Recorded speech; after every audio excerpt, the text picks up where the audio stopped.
A biting wind sliced through the gaps in the stable wall, sending dry straw skittering across the dirt floor. Inside the dim enclosure, the air held the scent of animal musk and parched earth. Mary knelt on the packed soil, her hands moving with rhythmic, practiced care to tuck the wool wrappings against the infant. She felt the chill seep into the room, but her grip remained firm, shielding him from the draft. Joseph stood at the threshold, his knuckles locked white around the shaft of his staff. He kept his gaze fixed on the dark horizon, listening to the silence of the night. Then, the rhythm broke. The heavy thud of boots hammered against the hard ground outside. A group of shepherds lunged into the doorway, chests heaving, their faces etched with the urgency of their journey. They did not pause.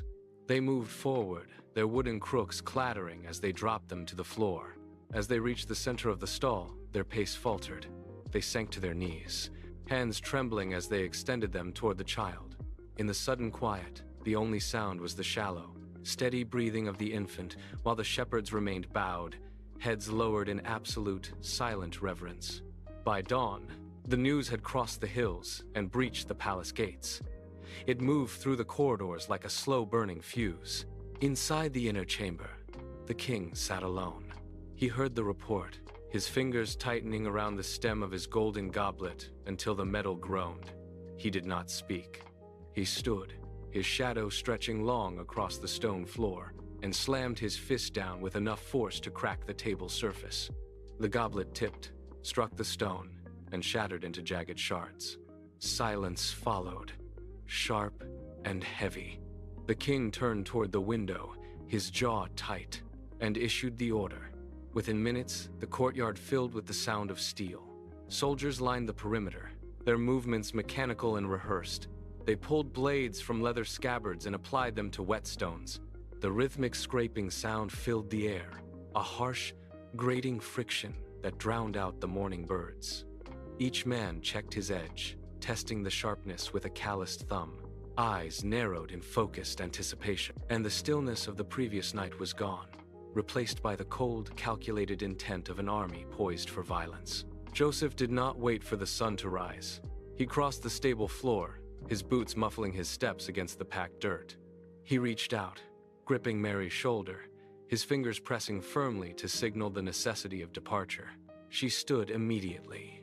They moved toward the rear exit, leaving the straw and the warmth of the stall behind them. Outside, the night air hit them like a physical wall, dry and biting. Joseph carried a single satchel, its leather straps pulled tight across his chest. He scanned the perimeter for signs of movement, but the palace soldiers were still miles away. They slipped into the gaps between the dunes, walking with heads low to avoid the horizon. Behind them, the stable vanished into the gloom. Ahead, the desert stretched out, an endless expanse of shifting sand and rock. A bright, singular star hung low in the southern sky, piercing the darkness with a steady, piercing light. It cast long, jagged shadows that stretched out before them like reaching fingers, distorting the path and swallowing their footprints as soon as they moved on. They kept their pace steady, lungs burning from the thin, frigid air, pushing further into the silence of the wilderness. The world had narrowed to the sound of their own breath and the vast, indifferent expanse of the night. Years of migration settled into the lines of his face and the callous texture of his palms. He walked the roads of Galilee, his stride steady, matching the rhythm of the merchants and the weary travelers. He stopped at a village well where the sun scorched the stone, the air thick with the scent of dry earth. A man sat nearby, his legs twisted and useless, leaning heavily on splintered wooden crutches. He reached out. The man hesitated, then took his hand.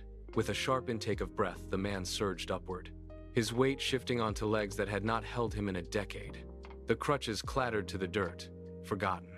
A ripple moved through the onlookers. They stopped their work, dropping clay jars and baskets to the ground, their faces losing their guarded expressions. The news spread like fire through dry grass. By mid-afternoon, the road was blocked by hundreds. They did not shout. They moved in a low, pressing tide toward him, drawn by the silence that followed his steps. He climbed the slope of a nearby hill, his feet finding purchase on the loose rock. The people followed, sitting in the scrub grass, their eyes fixed on him as he opened his mouth to speak. A new weight entered the air, a sense of gravity that held them all in place. From the ridge above the hillside, the religious leaders watched. Their faces were set in hard, unmoving lines, eyes tracking the thousands gathered below. They did not listen to the words. They measured the influence. They turned away as the sun dipped, walking toward the city walls with heavy, rhythmic steps. Inside a dim, windowless chamber, the air held the stale scent of old parchment and cooling oil. A heavy wooden table sat in the center, scarred by years of use. They gathered around it, their shadows flickering against the stone walls as they spoke in low, jagged tones. One man pulled a leather pouch from his belt. He upended it, and silver coins spilled out, clattering sharply against the stone surface. The sound cut through the silence of the room. Fingers reached out, counting the metal, sliding the pieces across the grain of the table. A name was whispered, a final agreement sealed with a nod. The transaction was clean and final. Outside, the city gates groaned shut, locking the night into place. The path was set, and the gears of the coming conflict began to grind. They extinguished the lamps, leaving the room in total darkness, the weight of their decision hanging in the stagnant air. The garden was silent until the iron gates groaned. Torches flared into the darkness, casting erratic light against the olive trees. Soldiers moved in a tight formation, their leather boots crushing the damp soil. He stood alone, his back to the trunk of an ancient tree, hands open at his sides.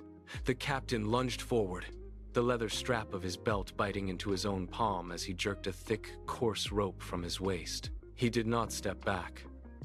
The rope tightened around his wrists, the fibers digging into his skin, but he did not pull away. They shoved him forward, his feet dragging through the dirt, and marched him toward the city center. The courtyard was cold, the stone floor slick with evening dew.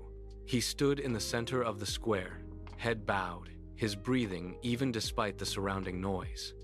The judge sat on a raised platform, his gaze fixed on a stack of parchment. The questions were rapid, sharp, and hollow. He remained silent, offering no defense, no argument, no plea. The judge slammed a heavy signet ring against a wax tablet, marking the scroll with a final, jagged impression. The verdict was set. The soldiers tightened their grip on his arms, their knuckles turning pale as they forced him to turn toward the hill. The path to the hill was steep and littered with jagged stones. Soldiers shoved him upward, their pacing relentless. At the summit, the ground was hard, packed clay. They forced him onto the rough-hewn timber, his arms stretched wide against the grain. The first spike bit into the wood, then the skin, then the bone. The hammer swung a dull, rhythmic thud that echoed across the barren slope, again and again.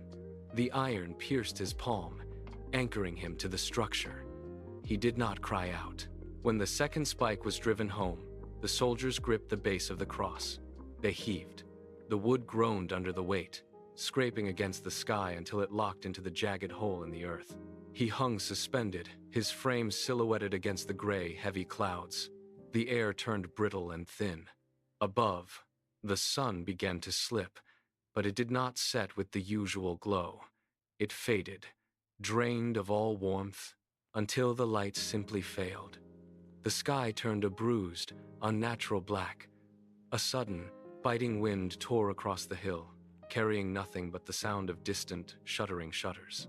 The world held its breath as the darkness swallowed the horizon, leaving only the sound of the wind through the timber. The city did not wake the next morning.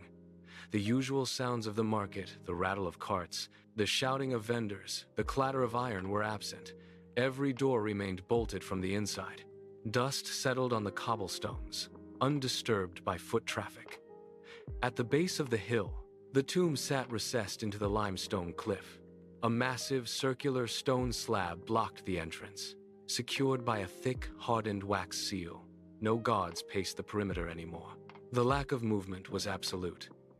Inside the tomb, the space was cold, the air thick with the smell of dry earth and stagnant time. Outside, the wind had died. Not a single leaf stirred on the gnarled olive branches lining the path. The silence was heavy, pressing against the ears, an oppressive weight that seemed to stretch every second into an hour. For 2 days, the sun tracked across the sky, but no shadows moved within the courtyard.